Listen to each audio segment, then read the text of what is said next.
আমরা গিয়েছিলাম একটু হসপিটালে একটা রিপোর্ট আনতে। রিপোর্টটা রিপোর্টটা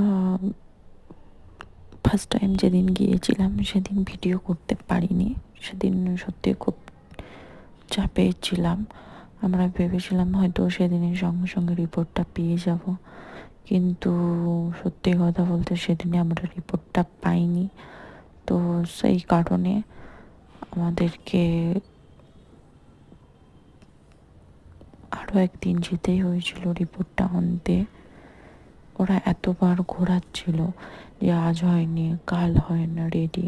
তো সেই কারণে আমাদের খুব চাপে হতে হয়েছিল। তো